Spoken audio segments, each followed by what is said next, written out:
I just wanted to jump on here real quick, see how everybody is doing, and say, did y'all enjoy the solar eclipse today?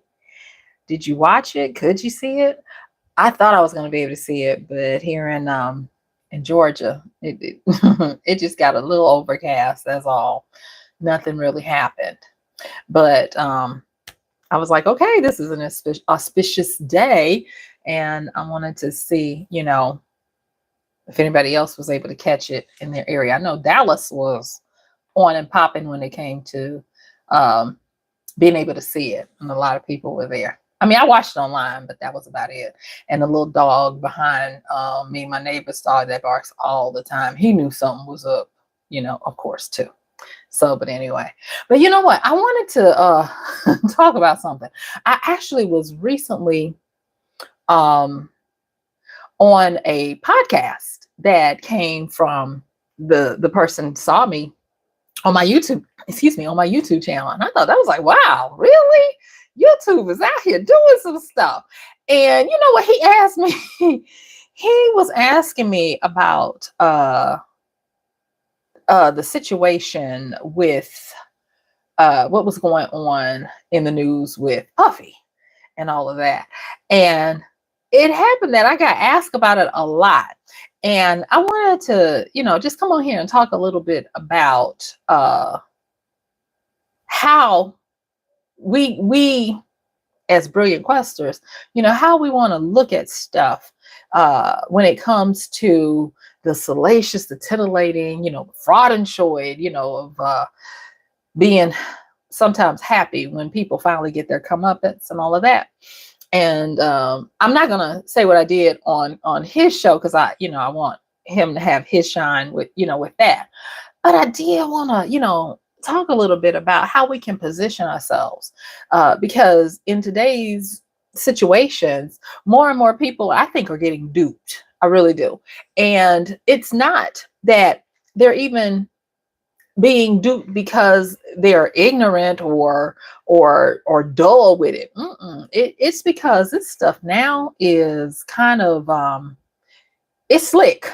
It's really slick, and only when you get a chance to use your ability to see and to be mentally sharpened are you going to really understand what's really happening in front of you. So when I was asked about that, the first thing that I have been taught, if you will, to do, and I hope I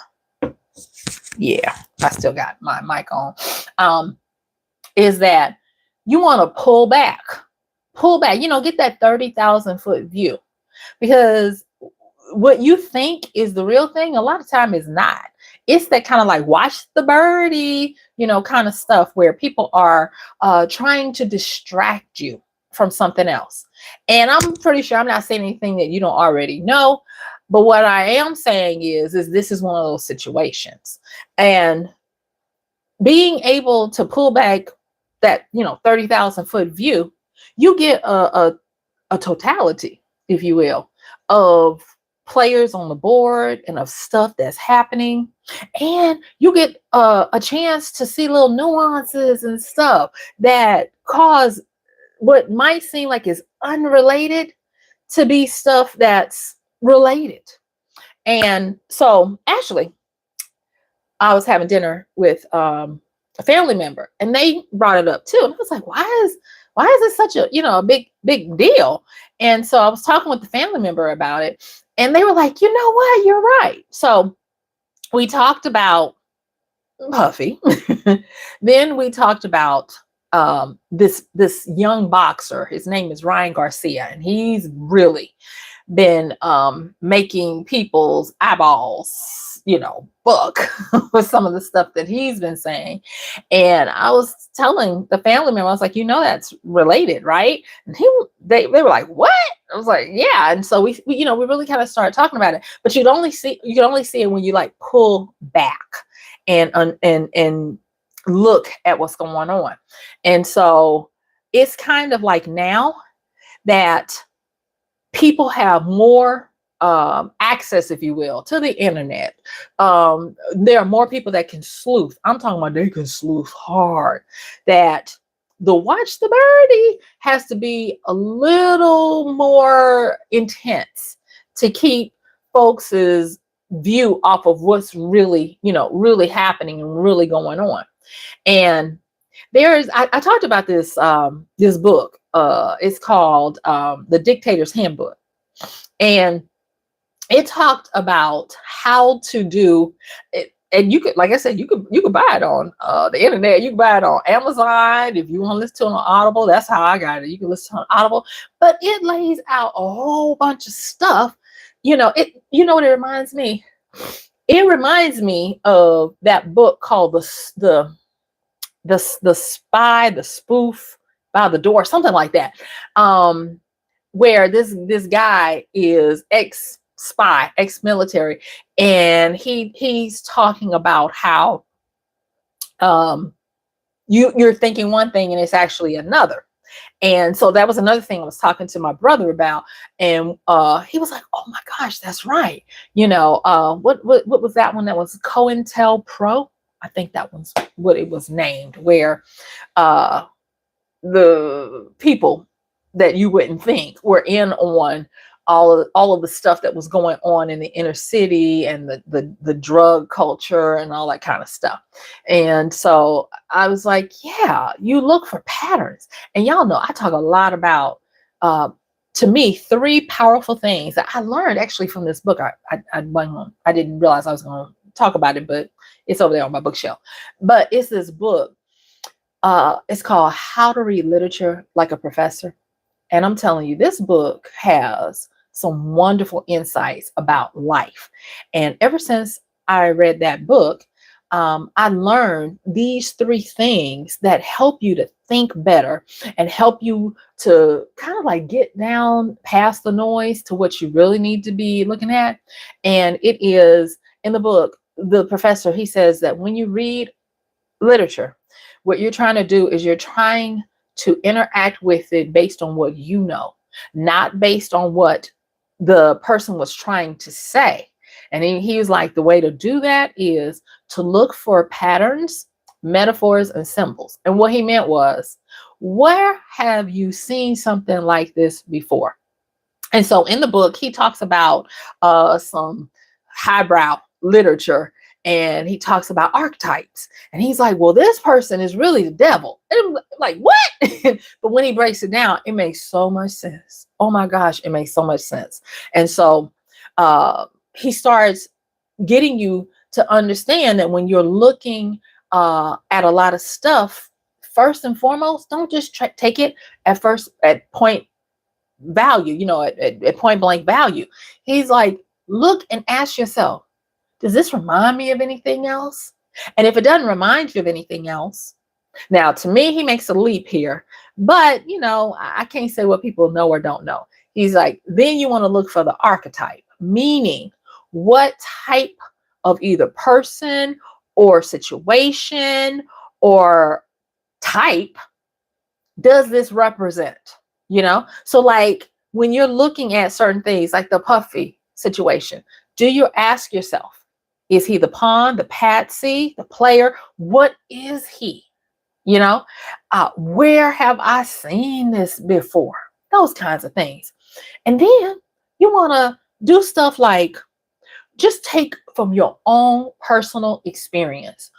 When something smelled foul, and when you're like, who's zooming who? Think about, like when someone was trying to pull something over on you, or you had that feeling like something just ain't right.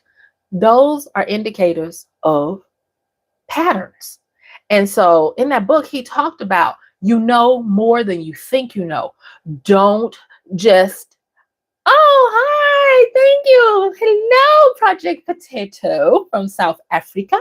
Yes, indeed.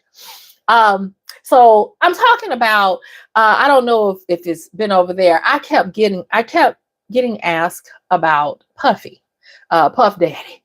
love, brother love over here. And I decided to talk a little bit about it because it's just been on my mind, and just, wanted to give, some insight so that people can do their own due diligence to try to, really figure out what really is going on. And I do want to say this. You might say, Michelle, this smacks of conspiracy, and you would be right. But guess what? Conspiracy is not always false. Most of the times, conspiracy is something that the average person doesn't see until either it's too late or it's past, Oh yeah, definitely, definitely. So like I said, I kept getting asked. I just did this podcast interview, and the guy asked me about it, and I was like, for real, for real. And so I was, giving him some stuff. But what I wanted to do here is I wanted to give you guys an approach that I used when answering this, because I don't want to deal in the weeds about that man. I have never met him. I don't really listen to his stuff. So me trying to say something would be conjecture because I don't know him. But what I do know is what my lying eyes show me and what I've experienced. And so I'm talking about this book, How to Read Literature Like a Professor. The professor who wrote the book, he was talking about how if you want to understand something, use these three things. Use your knowledge of patterns, use metaphors to make it make sense to you, and use symbols. And so I was just talking about the pattern part, where look to see, where have I seen this before? And so I was talking about in the States, there was this CIA operation that we learned after the fact. But a lot of people during the time was saying the government is bringing these drugs into the inner city, and nobody believed them until it broke that, yeah, that really was happening. And I think it was called COINTELPRO was that. But again, I was just like, something smacks of something bigger here. And the fact that the feds showed up when they did, how they did, that smacks of stuff that, has happened before. And then I mentioned this book about the Dictator's Handbook, and how in that book, they talk about some of the stuff that if you're trying to like take over a country for yourself, that you will do. They talk about smear campaigning. They talk about how to put someone up to take the fall. And then I talked about how sometimes if you don't have a pattern that you've seen it before, that you can then look for archetypes, and I was like, is he the patsy, the player, the fall guy? What's his archetype in this story? What is he playing? And I'm not trying to give any answers. I'm just, trying to make sure that I give y'all some, some food for thought, so that you can start exercising that brilliant mind of yours to look past what your lying eyes are trying to get you to believe. And then the next part about metaphors. Now, this is the part that I find that I have to do a lot of work on, because metaphors cause you to expand your interpretation of life, because you use a metaphor to help you understand something that you may have not encountered before, but it is something that you need to make sense of. So it's like a sense making model. And metaphor and, to me, simile, so like if you like the word like, so if you got to say, you know what, this reminds me of something like, that's you making a simile. Or this is, and then you say something that's that explains it based on something that you already know. That helps as well. And so that's one of the things that I'm still mulling over on the metaphor. But all those symbols, and symbols are all around us. I mean, you cannot get away from symbols. Now, symbols can be actions as well as imagery. They can be things that are hidden in plain sight, and you got to open your eyes to see them. There's a lot of stuff that is incorporated in symbols. And me, If you've watched anything about this, you know I love numerology, and I understand that the world is based on numbers. That is the language of God, the numbers. And so for me, the first thing I did was is I went and looked at that young man's, well, he's in my age group. I went and looked at his birth date.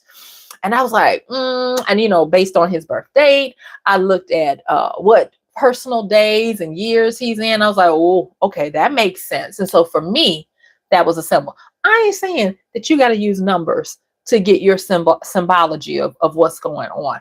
I'm just simply saying that based on his numbers, that yeah, even though he is globally in the year of the dragon, if you will, and he is a rooster by Chinese, the Chinese zodiac, and they get along, his actual personal numbers are causing some problems. And I was like, oh my gosh. But I have to say, if I were just told to look at what the media is giving, I would have come to, some different conclusions. And now is not the time for us to come to surface conclusions. Now is not even the time for us to come to a level of just gossip. And I got a video coming up talking about gossip too, and how gossip has evolved. I guess I'll talk a little bit about it here when it comes to that. But I love the roots of words. Let's see. Yes, the symbols are everywhere. Numbers thing is something I haven't been able to see through. I have to be more observant. I think, you know what? Now that I've said it, the numbers are there. You could just Google personal year number and find out stuff. Wink, wink. That'll help you see some things, And I think his birthday is November 11th. It's either November 4th or November 11th, 1969. I know it's November. It's either the 11th or the 4th, something like that. But yeah, so you have that. And then, like I said, the whole thing about the gossip. There is a lot when you can activate the power of gossip.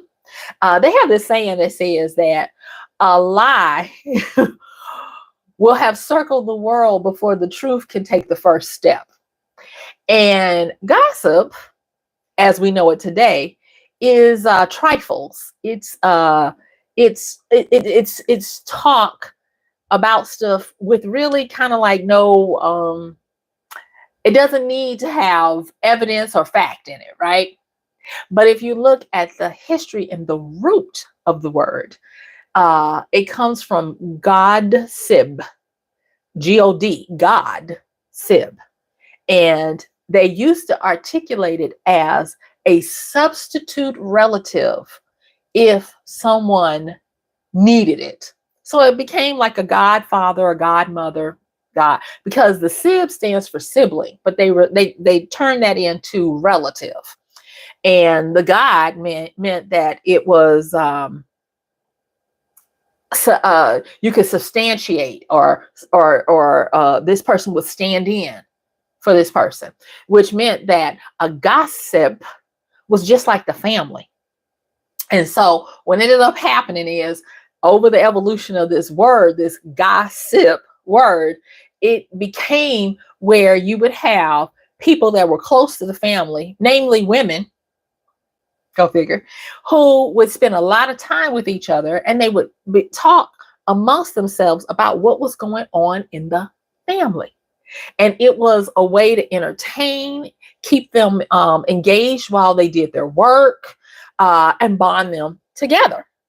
And so gossip became where it would be a whole group of people, namely women, who would share this conversational information about themselves. And then it moved to where they would talk about their observations of others, to the point where by the 1800s, you had to have proven yourself to be in certain circles where the gossip was good, because that was the only way you were really going to find out the hints of what was really happening.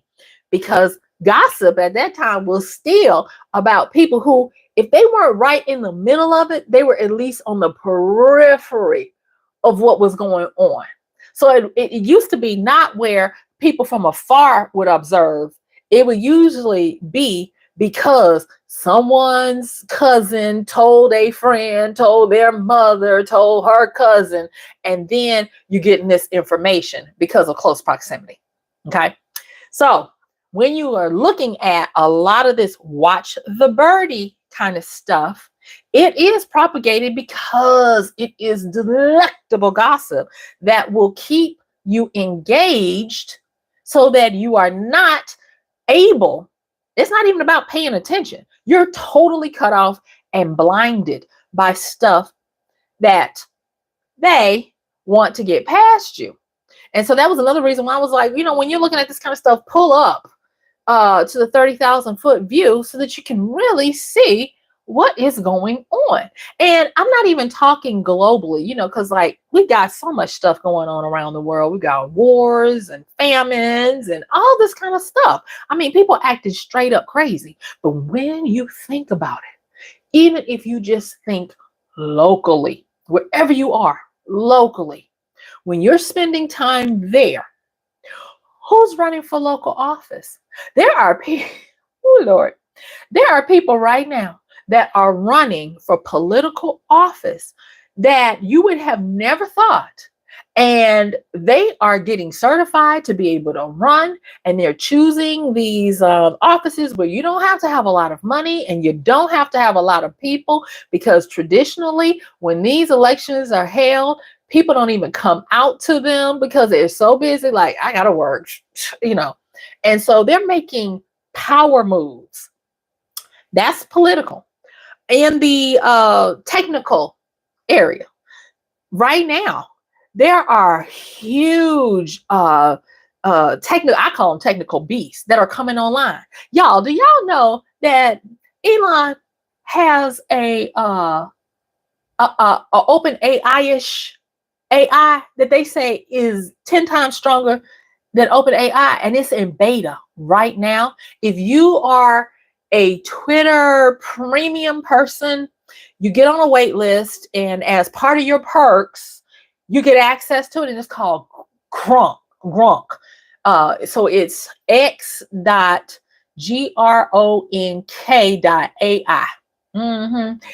Well, Google it, but it's GRONKAI. And I was like, oh, he slid that one through. While everybody is worried about his Tesla stock going down, he over here unleashing a beast, and people don't even know.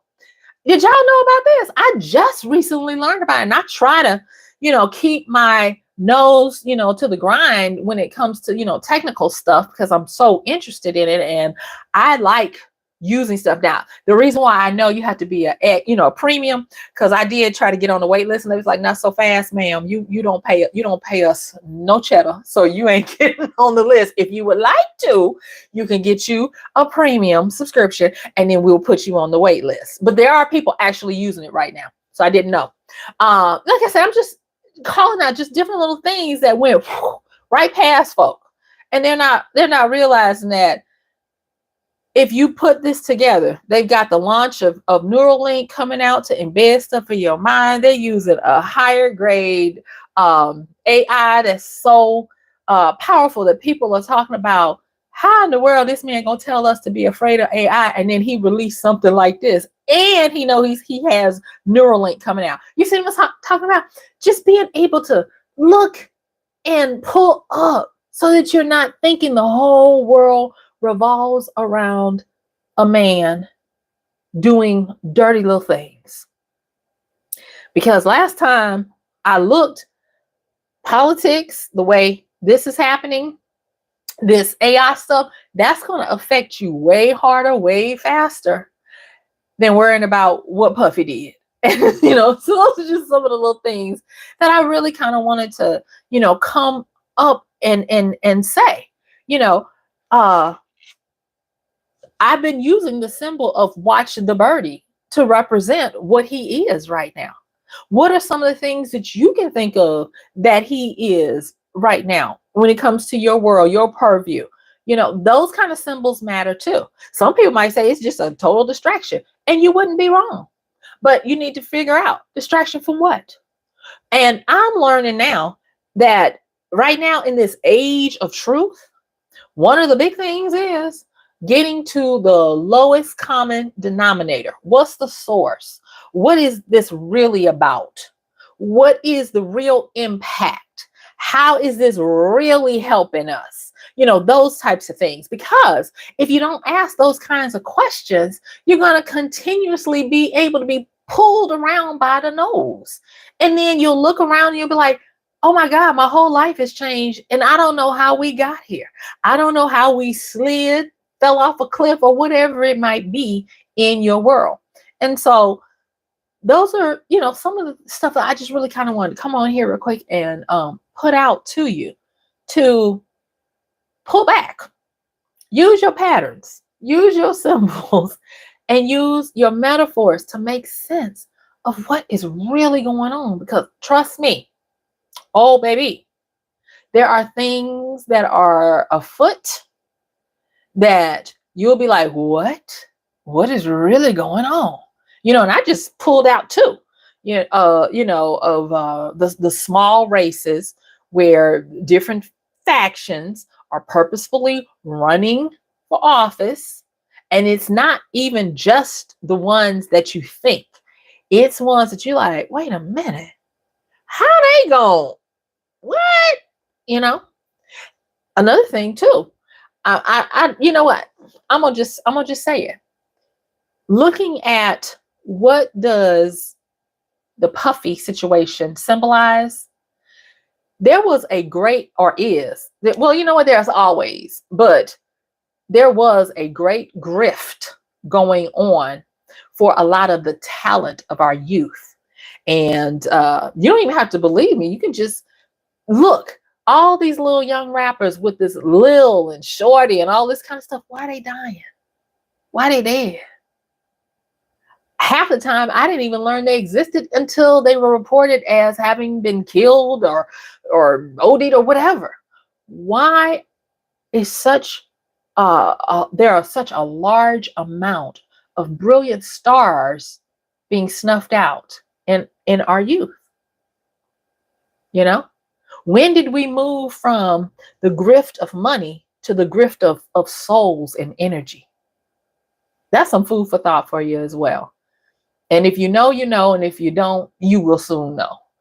And nobody is saying anything at all because we are concerned with who Nikki is fighting with this week. And I don't listen to these folks, so please forgive me. Don't come for me. I just know that she be having problems. The girls be fighting, what did Puffy do this week? All this kind of stuff. And it's like, yeah, and there's a lesson in it, but you got to pull up. You got to get off of this footwork. When I was studying, and I continue to, when I was studying military strategy and warfare, one of the most powerful things that I learned at the time was the different stations of the positions and the evolution of when horses were introduced, the evolution of how you move from the foot soldiers, the infantry, then you move to ranged attacks, the archers. Then you move to stealth, the to be able to introduce flanking, where you had scouts go out. But then when you come into this modern age, well, not so modern, but modern as we know it, modern age of warfare, people who, quote unquote, thought they understood the rules of engagement, meaning that you understood that the infantry goes out first. Then you have the archers. Then you have the flanks, which are smaller contingents led by the scouts who said it's okay to come out. Then you have the horses, and all that kind of stuff, right? Well, you had this Corsican upstart who did not play by those rules. And the generals, if you will, of the time were like, "You're not playing fair." And he was like, "You playing as a gentleman. I ain't never said I was a gentleman. I'm gonna play the way I want to." And because Napoleon, I'm talking about Napoleon Bonaparte, because Napoleon decided he was gonna do what he wanted to, you started getting a renaissance, if you will, of the Genghis Khan guerrilla war tactics. And then we saw it play out again, another pattern where when US went into the Asian countries, the Koreas, Vietnams, they got their butts handed to them because of the same thing. And I'm simply saying that a lot of what you're seeing right now, y'all think Puffy is a general. Well, he's just a foot soldier. You got to understand what positions are being played. What are the rules of engagement? Is there guerrilla warfare afoot? Or is everybody trying to play? And I'm going to tell you, guerrilla warfare is afoot. Is everybody on the same playing field? And they're not. Oh, they got some stuff for you out here that you're not ready for. And it takes not you having to know a lot. It takes you having to reposition yourself to know what you can by simply getting a different perspective. And I guess I spent all this time talking about that, but I'm encouraging you. Be brilliant in your quest for understanding your life, because we now live in an age where what happens to one person can quickly affect other people. And if you want it to affect you in a way where you can control it, where it doesn't cause you as much damage as it could have without you taking the offensive, you will get to the point where you start forcing yourself to at least see stuff 4 ways. See it head on as how the reporters that be would present it to you, how the media is trying to give it to you. And I'm including everybody, not just mainstream media. I'm including the gossips. That's why I talked about what gossip is. And and I forgot to tell y'all why that's so prevalent right now. I'll come back to this. The gossips, the traditional media, the distribution channels, the energy that it creates. So that's one. And then I'm telling you to look for your patterns. That's 2. Look for your symbols. That's 3. Look for your metaphors. That's 4. And if you have some exposure, when you're looking at stuff on a large scale, try to look at the movements. Who are the players? Who's in the arena? Are they on the ground? Are they in the stands as spectators? Or are they up top where the owners and the managers live, playing this like it's a chessboard? And these are just players on it. Are they people movers? There's this this notion of that this is the age of, if you will, the age of truth, the age of exposure, and all of this kind of stuff. And what I will say that has been consistent throughout history that we know it, there are always going to be people who you thought were the power, and they were simply the players. So again, I ask you, what position is Puffy playing? Is he the player? Is he the puppet? Is he the fall guy? All right, I did say I was going to talk a little bit more about gossip. And so with gossip over the years, because I wanted to tell you the history of gossip so that you can see the evolution of how this word is moving. I'm sorry you didn't get a notification. Wait a minute. Oh, well, I just decided to get on here because I did not put out a video today, and I was like, I'm gonna go live and talk about conversation I had with a few people about the whole Puffy thing. But with gossip, like I said before, so you move from gossip being a godparent, to take care of somebody, to it moving into the women that were close to the family, sharing little trifles and conversation, to it becoming a way for you to be on the inside of certain movers and shakers who you had to prove yourself before they would gossip with you, to now it has totally moved from where you have to be in proximity to somebody to where you have to be in proximity to somebody who is not the person. When you look, like there's this young man, Jason Lee, Hollywood Unlocked. By the way, he's one of those running for office. Go check it out. Look it out. Yeah, I didn't expect you to be here. I knew you said you had something at 8, but thank you for showing up. But this Jason Lee guy from Hollywood Unlocked, he broke it down one time. I think it was on the Breakfast Club.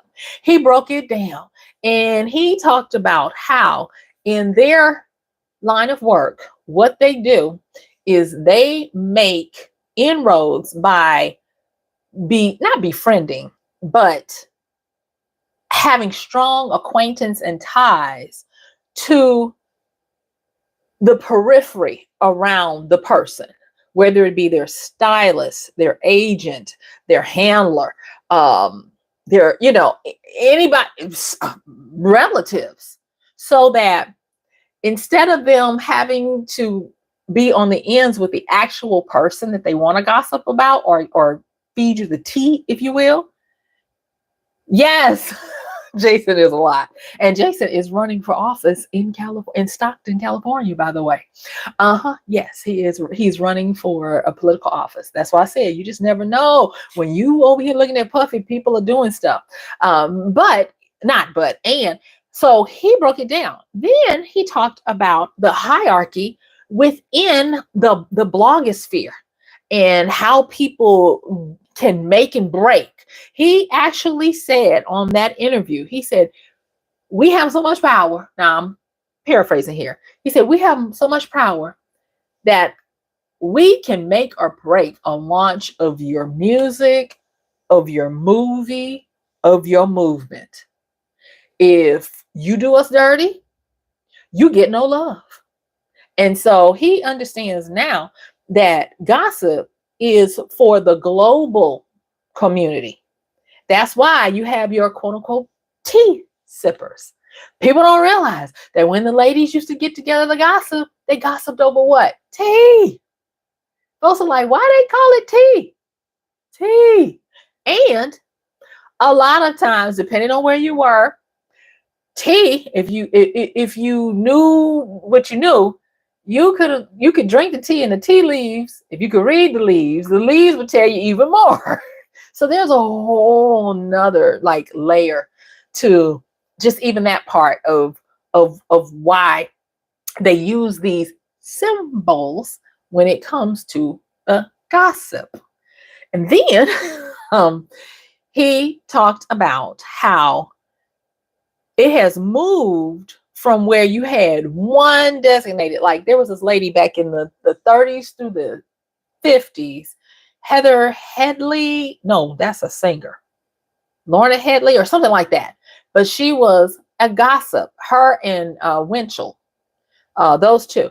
And you did not want to peeve them because they could make or break you by what they put in.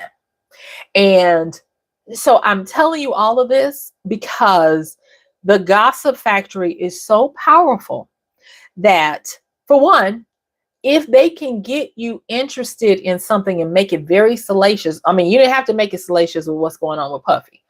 It is money for them. So they make money and you become their product because they peddle this stuff to you.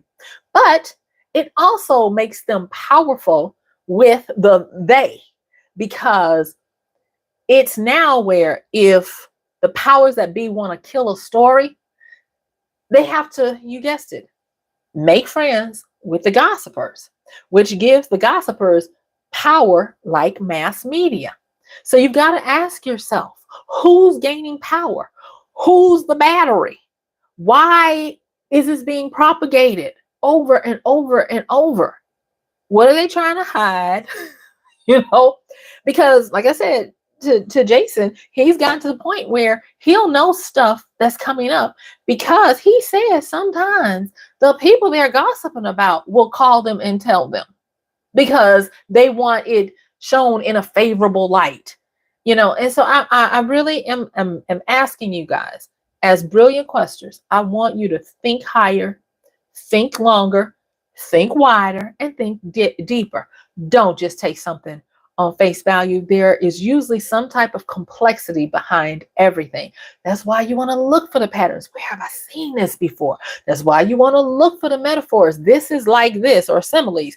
What does this remind me of? How can I break this down and make it more simple for me? And you want to look for the symbols and the fact that it's a story that just won't die. It just won't die. Why? Why is it competing with people starving in another country at this particular time?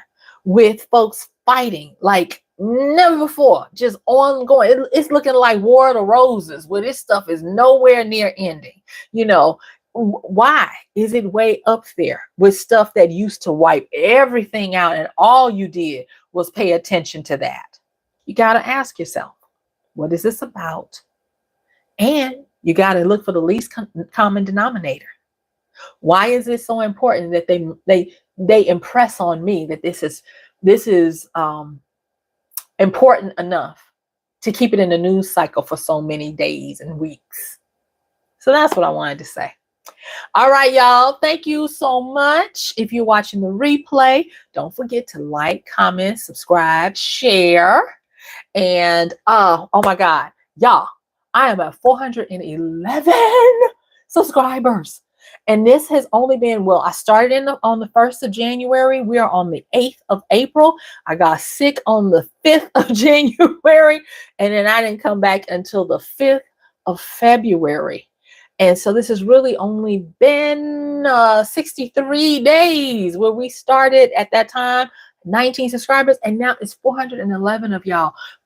Bless you. Thank you. Thank you. Thank you. Let's keep moving. Let's keep being better. Let's keep doing the doggone thing and being brilliant in all our quests. All right. I'm going to see you sooner than later. Don't forget to like, share, subscribe, check out the links and all that good stuff. And I'll talk to you soon. Bye, y'all. Bye.